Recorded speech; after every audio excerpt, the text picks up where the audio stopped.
السلام علیکم دوستو، میری یوٹیوب فیملی۔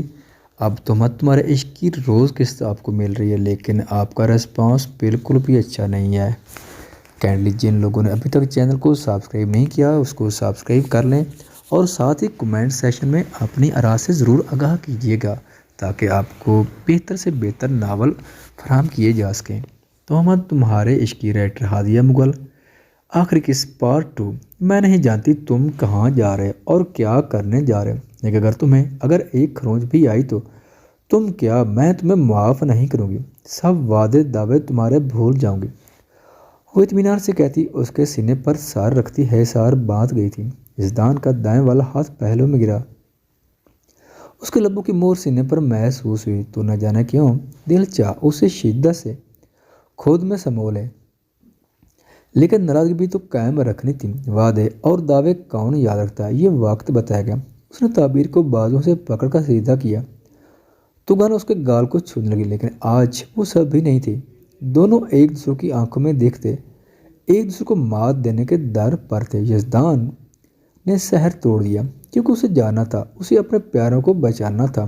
تعبیر کو دیکھنے وہ جانے لگا، لیکن اس نے یزدان کے چوڑے شانے پر ہاتھ رکھ کر گویا اسے روکا ہو۔ مجھے یہ اطمینان دلا کر جاؤ نوفل۔ یزدان نے نفی میں سر لیا۔ مجھے بے مول کر کے مت جاؤ، اس نے بھیگی سی آواز میں کہہ کر گویا اس کے قدموں کو زنجیر میں باندھ دیا۔ اس پر آپ بے مول کر گئی ہیں مجھے میری ناراضگی ختم کرنے کی کوئی حسین وجہ ڈھونڈے، ہو سکتا ہے میرا دل پگھل جائے۔ یک لخت اس نے تعبیر کا رخ موڑ کر گردن کی گرد بازو کسا، کان کی لو کو نرمی سے چھوتا۔ وہ تعبیر کو بے مول ہونے سے پہلے ہی قیمتی کر گیا تھا۔ تعبیر نے بھیگی آنکھیں تشکر سے باندھ کر کے کھولیں۔ وہ شخص مان توڑنا جانتا ہی نہیں تھا۔ اس نے روز کو اشارہ کیا، وہ سمجھ گئی تھی وہ کیوں کر اشارہ کر کے گیا۔ میم باس اندر جانے کو کہہ رہے ہیں، آئیں میرے ساتھ۔ ملازمہ ظرف شاہ کو سہارا دیے ادھاری لے آئی تھی۔ روز یہ تم مجھے کہاں لے جا رہی ہو؟ تعبیر نے حیرانگی سے پوچھا۔ ایک نئے راہ سے آشنا کرنے، اس نے محض یہی کہا اور پھر آگے بڑھی تھی۔ تعبیر نے پیچھے مڑ کر دیکھا اور پھر روز کے ہم قدم ہو گئی تھی۔ تعبیر کا سر اس کے سینے سے لگا جبکہ یزدان اسے رہائی دیتا کمرے سے نکل گیا، گویا یار کا تو خود کو روک نہیں پائے گا، اور وہ فی الحال تعبیر کو یہ احساس دلانا چاہتا تھا کہ وہ ناراض ہے۔ میں ہر حد سے گزر جاؤں گی یزدان، اب تمہیں خفا نہیں رہنے دوں گی۔ اس نے عہد کیا اور باہر کی جانب بڑھی۔ وہ لاؤنج میں ہی تھا، کچھ گارڈز اندر آئے تھے۔ حیرت ہے رانا شاکر اور میرے گھر؟ یزدان نے حیرانگی شدید مظاہرہ کیا، جبکہ حیران تو وہ بھی ہوا تھا۔ مجھے خبر ہوئی کہ آپ کا خاص پارٹنر باسط خان اور اس کی بیوی کا قتل ہو گیا، تو بس افسوس کرنے آیا تھا۔ کس نے اطلاع دی تمہیں؟ یزدان کا لہجہ سخت ہوا۔ ایسی خبریں چھپائے نہیں چھپتی۔ رانا شاکر کوچ پر آرام دہ حالت میں دراز ہوا اور انہوں نے موبائل نکال کر سامنے کیا۔ جس نے بھی تمہیں اطلاع دی تھی بہت گھل دی ہے۔ کیا مطلب؟ شاکر سیدھا ہو کر بیٹھا۔ مطلب یہ کہ فیک نیوز چلانے میں کتنا وقت لگتا ہے۔ وہ لاپرواہی سے بول رہا تھا۔ وہ دونوں زندہ ہیں؟ شاکر نے سر سراتے لہجے میں تصدیق چاہی۔ ہاں، لیکن اب تم زندہ نہیں رہو گے۔ شاکر گھبرایا تھا، اس نے ارد گرد دیکھا گویا یہاں سے بھاگنے کے پر توڑ رہا ہو۔ ایسا نہیں ہو سکتا، وہ بوڑ بڑھایا اور کھڑا ہوا۔ کہاں جا رہے ہو؟ تمہارے لیے ایک اور سرپرائز ہے۔ مجھے دیر ہو رہی ہے، جانے دو مجھے۔ تم نے نوفل یزدان کے مینشن میں آنے کی گستاخی کی ہے رانا شاکر۔ میں صرف افسوس کرنے کے لیے آیا تھا اور میرا کوئی مقصد نہیں تھا۔ مقصد تو تمہارے بہت سے ہوں گے، لیکن اڑتے اڑتے خبر میرے کانوں تک آ پہنچی ہے کہ تم نے ایس پی وحاج سلطان کی بیوی کو اغوا کیا۔ تم کیسے جانتے ہو؟ شاکر کا دماغ بھاگ سے اڑا تھا۔ ایسی خبریں چھپائے نہیں چھپتی، لیکن تم نے غلطی کر دی، بہت بڑی غلطی۔ پہلے تو ایس پی وحاج سلطان کچھ مہلت دے بھی دیتا، لیکن اب نہیں۔ اس نے اپنے گارڈ کو اشارہ دیا، جبکہ شاکر نے قدم پیچھے لیے تھے، لیکن اس نے موقع دیکھتے ہی شاکر گردن میں انجیکشن لگایا تھا۔ دو گارڈ بمشکل اسے سنبھال پائے، لیکن سٹرانگ ڈوز کی وجہ سے وہ جلدی ان کی بازو میں بے ہوش ہوا تھا۔ یزدان تنفر سے اسے دیکھتا باہر کی جانب بڑھنے لگا، لیکن آج قسمت اسے روکنا چاہتی تھی۔ شاکر کے موبائل پر ہوتی بیل نے اس کی توجہ کھینچی۔ اس کی پاکٹ سے موبائل نکالے اس سکرین کو دیکھا جہاں شایان ساگر کی کال آ رہی تھی۔ گھڑی کی جانب نظر دوڑائی تو 11 بج چکے تھے۔ اس وقت میٹنگ ہونے والی تھی۔ کال کٹ ہو چکی تھی۔ اب کال کی بجائے میسج آیا تھا۔ یزدان حیران ہوا، اس نے حیرت سے میسج پڑھا اور پھر تمسکر سے مسکرایا۔ ہاں کا میسج کرتا، وہ اب مطمئن ہو چکا تھا۔ اب اسے مائیکل کے پیچھے جانا تھا، یقیناً سفیر بھی وہیں پر پہنچ چکا تھا۔ یہ سب کون ہے روز؟ تعبیر بمشکل سوال کر پائی۔ میم، یہ سب یزدان سر کی بوتیکس میں کام کرتی ہیں اور باس سر ان سب کے ہیڈ ہیں، ان کے ڈیزائن کیے ڈریسز ہی تو آپ پہنتی ہیں۔ یہ یہاں کیا کر رہے ہیں؟ اور اس میں یہ جگہ بھی ہے، مجھے بھی وہیں پتہ۔ یہ جی ایاز صاحب کا احسان ہے ہم پر، اور اس کے بعد یزدان بھائی نے ہمیں سہارا دیا ہے اور ان کی سے ہم آج کامیاب ہیں۔ آج ہم فخر سے کہہ سکتے ہیں کہ ہماری کوئی پہچان ہے۔ یزدان بھائی نے ہمیں زندگی جینے کا ڈھنگ سکھایا، ایک لڑکی فخریہ بولی تو تعبیر کی آنکھیں باہر آئیں۔ اس نے روز کی جانب دیکھا۔ میم، یزدان سر کبھی بھی غلط نہیں تھے، وہ چھوٹی بچی سبوہی بھی ان سب کی ایک کڑی تھی۔ یزدان سر نے کئی اولڈ ہوم اور فینیج کی ذمہ داری سنبھالی ہے، جس میں ذہن سر بھی شامل ہے۔ ذہن سر آرمی میجر ہیں، باسط سر یہاں کا کام سنبھالتے ہیں۔ روز آہستگی سے اسے ساری تفصیل بتاتی چلی گئی تھی۔ تعبیر اور ظرف شاہ گویا دونوں دانگ رہ گئی تھی۔ اس کا شوہر فوجی تھا اور ظرف شاہ کی گویا دل کی کلی کھیل گئی تھی۔ اتنا سب کچھ وہ شخص سہتا رہا اور میں اس پر شاک کرتی رہی۔ تعبیر نے وہاں پڑے ٹیبل کا سہارا لیا، اپنے قدموں پر کھڑا رہنا اس کے لیے مشکل ہو گیا تھا۔ میم، اس لیے باس آپ کو کچھ نہیں بتاتے، آپ گھبرا جاتی ہیں۔ روز اس کا پھیکا پڑتا چہرہ دیکھے شکوہ کرنا ہوئی تو وہ روز کے گلے سے لگتی روتی چلی گئی تھی، جبکہ ظرف شاہ اپنے رب کی شکر گزار ہوتی جو ایک فوجی کی بیوی تھی۔ مائیکل کی ذمہ داری وہ اپنے آدمیوں کو سونپے، وہ سیگل انٹر پر اتر آیا تھا۔ آج وہ پوری پلاننگ کر چکا تھا، تبھی جلدی آ چکا تھا اور بقیہ ساتھی بھی وہیں موجود تھے۔ ان سے طویل میٹنگ کے بعد اب وہ مسٹر سیگل کے انتظار میں تھا۔ مسٹر سیگل کے آنے کا شور بلند ہوا تو شہر بھی چوکنا ہوا تھا۔ اس نے شاکر کا نمبر ڈائل کیا، کیونکہ اس کا کچھ دیر پہلے ہی میسج کر چکا تھا کہ وہ نوفل یزدان کے گھر پہنچ چکا۔ یہ کال کیوں نہیں ریسیو کر رہا؟ وہ چڑھ کر بڑبڑایا اور اپنے ارد گرد موجود اپنے ساتھیوں کو دیکھنے لگا جو تذبذب کا شکار تھے۔ وہ آج شاید ساگر پر یقین کر کے ہی یہاں آئے تھے، کیونکہ اس نے سب کو یقین دلایا تھا کہ مسٹر سیگل کوئی بہروپیہ ہے۔ رفتہ رفتہ سب اندر آنے لگے تو بلیک پینٹ کوٹ میں ملبوس مسٹر سیگل بھی اندر داخل ہوا، لیکن آج اس کے ساتھ ایک اور شخص موجود تھا جسے دیکھ کر شایان چونکا اور اس کے چہرے پر پسینے کی بوندیں نمودار ہوئیں، کیونکہ ان آنکھوں کو وہ اچھے سے پہچانتا تھا۔ وہ سرپا، وہ چال ڈال کسی کی یاد شدت سے دلا گئی تھی۔ ویلکم اگین، اس نے بھاری مخصوص آواز میں کہا اور چیئر پر دراز ہوا، جبکہ اس کے ساتھ کھڑا شخص شین پر نظر جما گیا تھا۔ آپ سب جانتے ہیں آج اس سال کی آخری میٹنگ ہے، تو آج میں اس میٹنگ میں کچھ حیرت انگیز انکشافات کرنا چاہتا ہوں۔ سب مسٹر سیگل کی جانب متوجہ ہوئے تو اس نے پروجیکٹر آن کرنے کا اشارہ دیا۔ وہی شخص پروجیکٹر آن کر کے دوبارہ اپنے جگہ کھڑا ہوا۔ اسکرین پر نظر آتے مائیکل کے خاص آدمیوں کو دیکھے، گویا شیان کے پاؤں کے نیچے سے زمین کھسکی تھی۔ مائیکل کو پولیس نے ہاتھ کڑی لگائے تھے۔ یہ سب کیا ہے؟ سب کا ایک ہی سوال ابھرا تھا، جبکہ شایان نے اپنے موبائل کی طرف دیکھا جہاں میسج آ چکا تھا۔ اس نے سب کے نمبرز پر کوڈ ورڈ سینڈ کیا اور سب نے اپنی اپنی گنز نکالی اور اگلے ہی لمحے مسٹر سیگل پر تانی تھی۔ دھوکہ کیا تم نے میرے ساتھ؟ شایان دھاڑا تھا۔ کیسا دھوکہ؟ وہ اطمینان سے بولا۔ یہ دھوکہ نہیں تو اور کیا ہے؟ دھوکہ نہیں، سچائی ہے جو آج سب کے سامنے آئی ہے۔ ایک بار پھر چہ مہیا ہونے لگی تھی۔ یہ شایان ساگر کا ولا ہے جہاں اس نے ہم سب سے دھوکہ دے کر اپنا دھندا الگ سے شروع کیا تھا۔ 100 کے قریب لڑکیاں اس نے اسی خفیہ راستے سے آج بیرون ملک بھجوانی تھی اور اس فرن ڈیلگ مائیکل مارٹن اس کا پارٹنر تھا اور پاکستان سے قیوم چودھری نامی اس کا ماسٹر مائنڈ تھا جو مائیکل کے ساتھ ڈیلنگ کرتا آیا تھا۔ یہ کیسے ہو سکتا ہے؟ شایان گھبرایا تھا۔ آپ سب اپنا اپنا ٹارگیٹ مکمل کرتے آئے تھے، لیکن اصل پلانر شایان ساگر تھا، اور جو پچھلے دنوں 2 ٹرک پولیس نے پکڑے تھے وہ بھی ان کی اپنی غلطی کی وجہ سے پکڑے گئے تھے۔ دراصل یہ اپنا دھندا چمکانا چاہتے تھے تاکہ یہاں پاور حاصل کر سکیں۔ جھوٹ بول رہے ہو سیگل، پہلے اپنا چہرہ دکھاؤ، پھر میں تمہیں سچائی بتاتا ہوں۔ یہ سیگل نہیں، بہروپیہ ہے، اس نے بلند کرخت آواز میں کہا، جبکہ مسٹر سیگل کی آنکھوں میں تمسخر ابھرا۔ وہاں موجود لوگ تذبذب کا شکار تھے، لیکن وہ شایان سے بھی متفق تھے۔ سچ کیا ہے ابھی سامنے آ جائے گا، اپنا ماسک ہٹاؤ۔ شایان کے ساتھیوں نے گن اس پر تانی تھی، جبکہ وہ بے خوفی سے کھڑا تھا۔ میں بول رہا ہوں اپنا ماسک ہٹاؤ ورنہ میں تمہیں شوٹ کر دوں گا۔